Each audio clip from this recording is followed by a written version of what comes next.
Good evening students. देखिए आज ये क्लास 11 में नया चैप्टर स्टार्ट होने जा रहा है।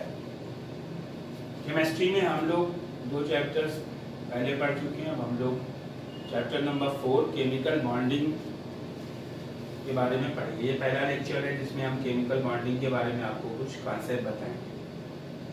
सबसे पहले तो आप ये समझ लें कि क्लास 10th में भी आपने केमिकल बॉन्डिंग के बारे में थोड़ा पढ़ा था और उसमें आपने थोड़े मॉलिक्यूल्स बनाना सीखे थे, क्योंकि उसमें एलिमेंट्स कम आपको यूज करने थे, इसलिए आप उसको आसानी से बना पाए।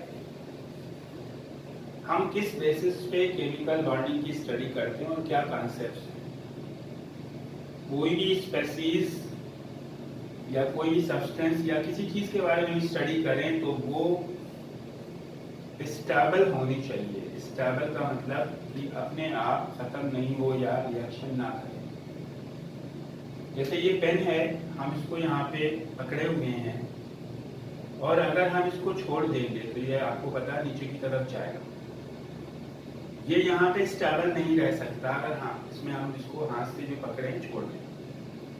उसका रीजन क्या है, क्यों है ये अनस्टेबल कब मानी जाएगी या लेस स्टेबल मानी जाएगी, क्यों? क्योंकि ये हाइट पे है, सरफेस से कुछ ऊंचाई पे है और सरफेस पे ऊंचाई पे होने की वजह से इसमें कुछ पोटेंशियल एनर्जी है। जितनी ज्यादा एनर्जी किसी बॉडी में होगी वो उतना कम स्टेबल होगी। अगर ये इसको छोड़ देंगे तो ये अपनी स्टेबिलिटी को पाने के लिए नीचे की तरफ मूव करेगी और जैसे जैसे नीचे जाएगी ये बॉडी तो इसकी एनर्जी कुछ कम होती चली जाएगी, क्योंकि पोटेंशियल एनर्जी का फार्मूला होता है m into g into h, mass into acceleration due to gravity into height. Height ज्यादा है तो इसमें पोटेंशियल एनर्जी ज्यादा है और पोटेंशियल एनर्जी अगर ज्यादा है तो ये स्टेबल कम है। तो कोई भी सब्सटेंस में जितनी कम एनर्जी होगी वो उतना ज्यादा स्टेबल होगा। एक कॉन्सेप्ट तो ये है, इसी वजह से एटम मॉलिक्यूल्स जो भी आपस में बॉन्ड बनाते हैं, कॉम्बिनेशन करते हैं, तो वो अपने को स्टेबल करने के लिए, स्टेबल करने का मतलब कि वो हायर एनर्जी से लोअर एनर्जी की तरफ जाने लगते हैं। मीनिंग हम आपको शॉर्टली ये बताएं, अगर कोई एटम है, ये कोई एटम है ए और ये मॉलिक्यूल बनाए, यानी दो एटम मिलके मॉलिक्यूल बनाए, चाहे जो सा कॉम्बिनेशन करें, तो इन दोनों में ज्यादा स्टेबल कौन होगा? मॉलिक्यूल ज्यादा स्टेबल होगा, क्योंकि एटम की एनर्जी ज्यादा होगी, वो बॉन्ड तभी बनाएगा, वो अपनी एनर्जी को कम करने के लिए, स्टेबिलिटी को पाने के लिए मॉलिक्यूल बनाएगा। एटम से मॉलिक्यूल बनेगा और एटम की एनर्जी ज्यादा, मॉलिक्यूल की एनर्जी कम हो जाएगी। ये है आपका एक कॉन्सेप्ट बॉन्ड बनाने का रीजन। कोई भी एटम मॉलिक्यूल या कंपाउंड या कॉम्बिनेशन या बॉन्ड कब बनाएगा?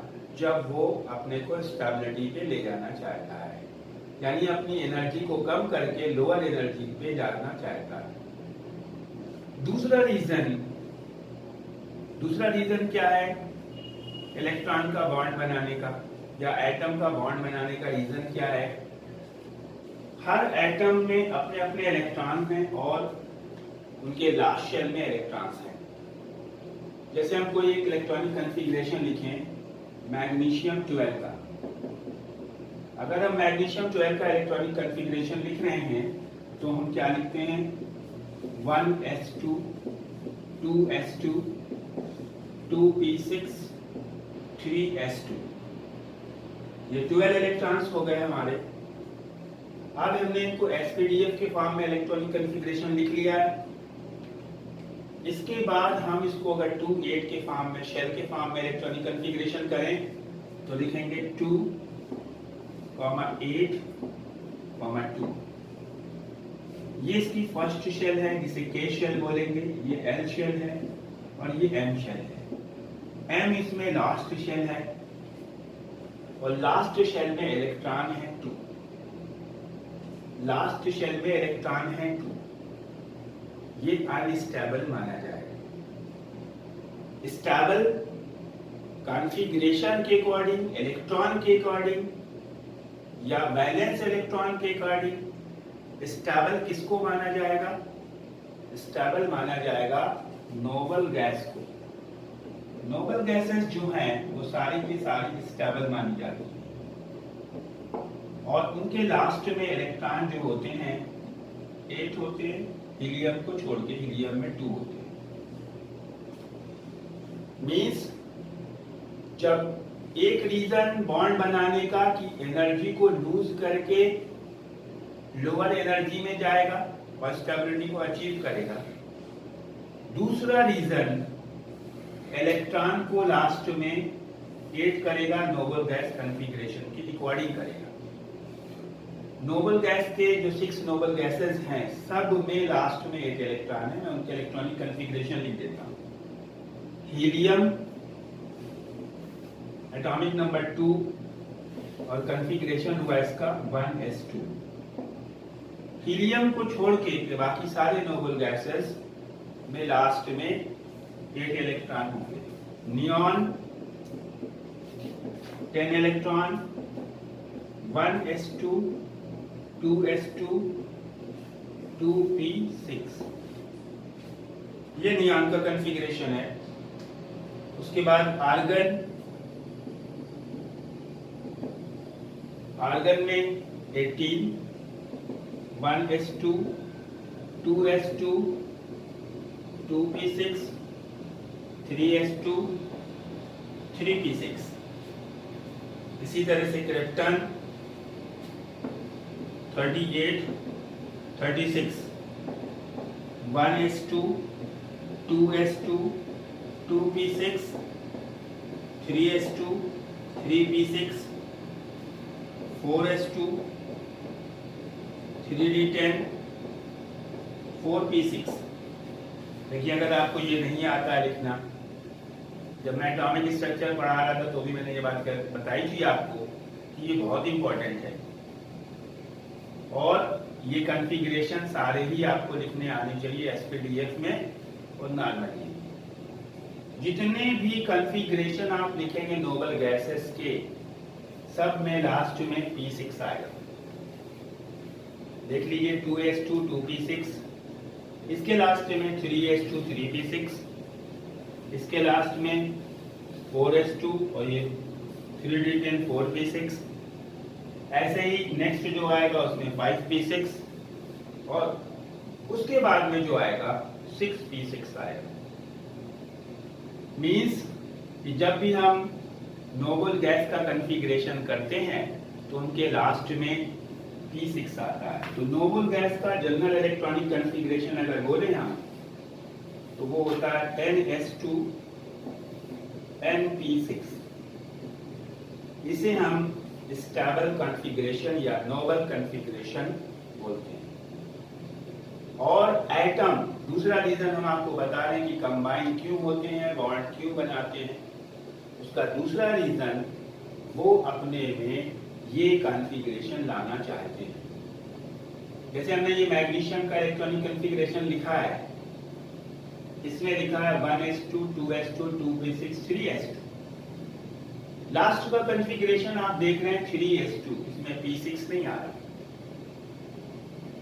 ये p6 लाना चाहते हैं तो आप क्या देखते हैं कि p6 यहाँ पे है, इसके पहले p6 है, तो वो p6 बनाने के लिए ये 3s2 वाले 2 इलेक्ट्रॉन्स जो हैं उनको रिमूव करें और रिमूव करके नोबल गैस कॉन्फ़िगरेशन को अचीव करें।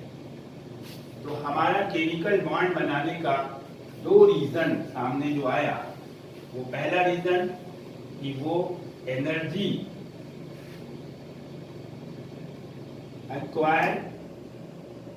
एक्वायर्ड लोअर एनर्जी, पहला रीजन ब्रैकेट में स्टेबिलिटी, और दूसरा reason acquired noble gas configuration.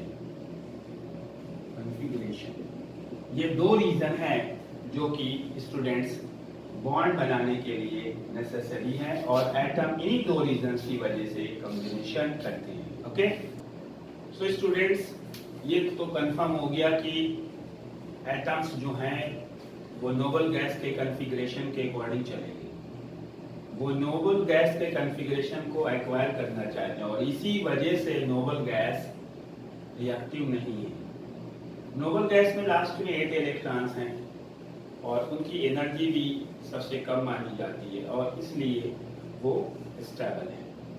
जिन एटम्स में 8 इलेक्ट्रॉन नहीं है या जिनके लास्ट में p6 कॉन्फ़िगरेशन नहीं आ रहा, वो अपने को p6 कॉन्फ़िगरेशन में कन्वर्ट करने के लिए इलेक्ट्रॉन का ट्रांसफर, लॉस, गेन या शेयरिंग का यूज करते हैं।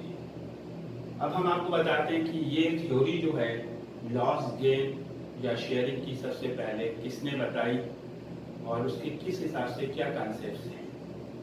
तो हम आपको बताते हैं 1916 की थ्योरी है जिसे Kossel theory and Levi's theory बोलते हैं। कोसेल एंड लेवाइस, इन्होंने नोबल गैस को माना कि नॉट रिएक्टिव है। कोसेल एंड लेवाइस, और जो भी एटम हैं वो अपने इलेक्ट्रॉनिक कॉन्फ़िगरेशन में इलेक्ट्रॉन का लॉस, गेन या शेयर करके स्टेबिलिटी को लाना चाहते हैं। 8 इलेक्ट्रॉन जिसे ऑक्टेट कहते हैं पूरा करना चाहते हैं। इसके लिए वो दो तरह से वर्क कर सकते हैं। They can lose or gain electron, means they can form the ionic or electrovalent bond. And second method, they can share equal number of electrons. That's mean by the covalent bond. Means दो method Kossel और Levi's के according है कि या तो atom electron का loss और gain करेगा या इलेक्ट्रॉन का शेयर करेगा, लेकिन इन दोनों ही कंडीशन में दोनों ही एटम जो भी आपस में कर रहे हैं, जो कॉम्बिनेशन में पार्ट कर रहे हैं, उनमें 8 इलेक्ट्रॉन्स का होना कंपल्सरी है। कुछ केसेस में ऑक्टेट रूल को फॉलो ना करके डुप्लेट अरेंजमेंट, क्योंकि एक नोबल गैस आपका हीलियम भी है और हीलियम में कितने इलेक्ट्रॉन होते हैं? हीलियम में 2 इलेक्ट्रॉन्स लास्ट में होते हैं। इसलिए कुछ एटम को हीलियम में के स्टेबल कॉन्फ़िगरेशन के अकॉर्डिंग भी सेट करना होगा। तो कोसेल ने बताया कि या लेवाइस ने बताया कि किस तरह से एटम को हम सिंबॉलिक रिप्रेजेंटेशन और electron dot diagram valence shell के अकॉर्डिंग बनाते हैं। सबसे पहले तो हम हाइड्रोजन के बारे में बताते हैं। हाइड्रोजन में 1 इलेक्ट्रॉन है और हाइड्रोजन का डॉट डायग्राम हम एक डॉट अकेला बनाते हैं, सिंगल। उसके बाद हीलियम में 2 इलेक्ट्रॉन्स हैं और हम इसको He2 बनाते हैं, 2 पेयर।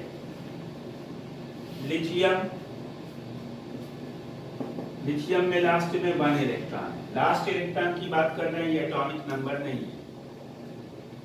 तो लिथियम का हम Li 1 इलेक्ट्रॉन क्यों बनाएंगे। देन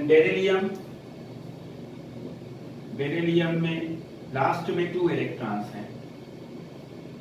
लास्ट में 2 इलेक्ट्रॉन्स, फर्स्ट शेल में 2 और सेकंड शेल में 2। इसमें टोटल एटॉमिक नंबर 4 होगा और Be 1 इलेक्ट्रॉन एंड 1 इलेक्ट्रॉन। ये शेयर पेयर में नहीं बनेगा, ये अलग अलग बनेंगे, ये डोनेट कर सकते हैं। इसके बाद बोरान में लास्ट में 3 इलेक्ट्रॉन्स हैं और उसका सिंबल है B 1 2 3। Carbon 4 electrons 1 2 3 4। Nitrogen 5 electrons last में 5 है, तो नाइट्रोजन 1 2 3 4 5 एक पेयर रहेगा, इसमें 1 पेयर रहेगा। उसी तरह से ऑक्सीजन में लास्ट में 6 हैं, तो 1 2 3 4 5 6 3 पेयर्स हो सकते हैं। तो हम इलेक्ट्रॉन का डॉट डायग्राम सिर्फ लास्ट शेल का बनाते हैं और उसके अकॉर्डिंग हमें पता चल जाता है कि इस एटम को ऐड करने में कितने कम है। यहाँ पे तो 1 है, हम यहाँ पे 2 ही करेंगे क्योंकि हीलियम के अकॉर्डिंग जाएंगे। इसमें 8 तो हो ही नहीं सकते, 2 से बहुत दूर है।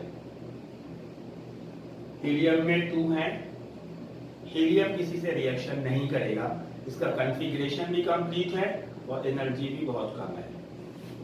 उसी तरह से लिथियम में लास्ट में 1 है, तो ये भी ऐड नहीं करेगा क्योंकि लिथियम में इसके पहले 2 इलेक्ट्रॉन्स हैं। बेरिलियम में 2 है लास्ट में, ये भी ऐड नहीं करेगा, ये भी 2 ही करेगा, यानी ये सब जो हैं ये 8 की लाइन में नहीं पहुंचेंगे। कार्बन से हम स्टार्ट करते हैं, इसको 8 करने ही करने होंगे, चाहे ये गेन करके करे। अगर इसको 8 करना है तो गेन करना पड़ेगा, 4 शॉर्ट हो रहे हैं इसमें, तो 4 इलेक्ट्रॉन्स ये गेन करेगा या 4 इलेक्ट्रॉन शेयर करेगा। इसके बाद हम आते हैं नाइट्रोजन में 5 है, ये 3 गेन करेगा या 3 का शेयर करेगा। तो और ऑक्सीजन में हम, तो अब हम यहाँ पे आपको बताएं कि बैलेंस इलेक्ट्रॉन्स के अकॉर्डिंग हम ये पता कर सकते हैं कि इसकी बैलेंसी कितनी है और बैलेंसी के अकॉर्डिंग ही कोई भी एटम कॉम्बिनेशन करेगा। कैसे? जैसे हमने लिखा कार्बन में लास्ट में 4 है, तो 4 है तो इसको 4 की शॉर्टेज है, या तो ये 4 का कहीं से गेन कर ले या 4 कहीं से शेयर कर ले। इसके बाद हम अगर इसकी बैलेंसी को चेक करें तो 8 करने में 4 की शॉर्टेज है, इसकी बैलेंसी 4 हो जाएगी। उसी तरह से नाइट्रोजन पे देखें, नाइट्रोजन में लास्ट में 5 इलेक्ट्रॉन है, 3 कम हो रहे हैं। हम इसकी बैलेंसी अगर फाइंड आउट करेंगे तो इसकी बैलेंसी हो जाएगी 8 - 5 = 3। या हम बात करें ऑक्सीजन की, ऑक्सीजन में लास्ट में 6 हैं, इसकी बैलेंसी हो जाएगी आपकी 8 - 6 = 2। अगर हम क्लोरीन की बात करें उसमें लास्ट में 7 होंगे, तो बैलेंसी हो जाएगी 8 - 7 = 1। जिसमें गेन करना पड़ेगा उनको हम माइनस सिंबल से रिप्रेजेंट करेंगे, यानी कि ऑक्सीजन की बैलेंसी -2 कह सकते हैं, क्लोरीन की बैलेंसी -1 कह सकते हैं। माइनस कैसे? 1 तो ये आ गया, 7 थे, गेन करना पड़ेगा तब 8 होगा, या शेयर करना पड़ेगा तब 8 होगा। उसी तरह से नाइट्रोजन -3, 5 थे, 3 गेन करने पड़े। लेकिन अगर किसी में 1 2 3 है, जैसे एल्युमिनियम, उसमें 3 इलेक्ट्रॉन्स लास्ट में है, तो इसको गेन नहीं करना पड़ेगा। अगर गेन करेगा तो 5 गेन करना पड़ेगा, और 5 पॉसिबल नहीं गेन करना, 3 लॉस करके बना सकते हैं, तो इसकी वैलेंसी +3 होगी। उसी तरह से कैल्शियम के लास्ट में 2 होंगे तो +2 होगी, और मैग्नीशियम के लास्ट में भी 2 होंगे तो उसकी वैलेंसी +2 होगी। एटम्स जो हैं कोसेल और लेवाइस के अकॉर्डिंग या तो लूज करेंगे, गेन करेंगे और शेयरिंग करेंगे, और इस तरह से हमारी 2 तरह की बॉन्डिंग पाई जाएगी। वो बॉन्डिंग है आपकी, एक आपकी मानी जाएगी आयनिक बॉन्डिंग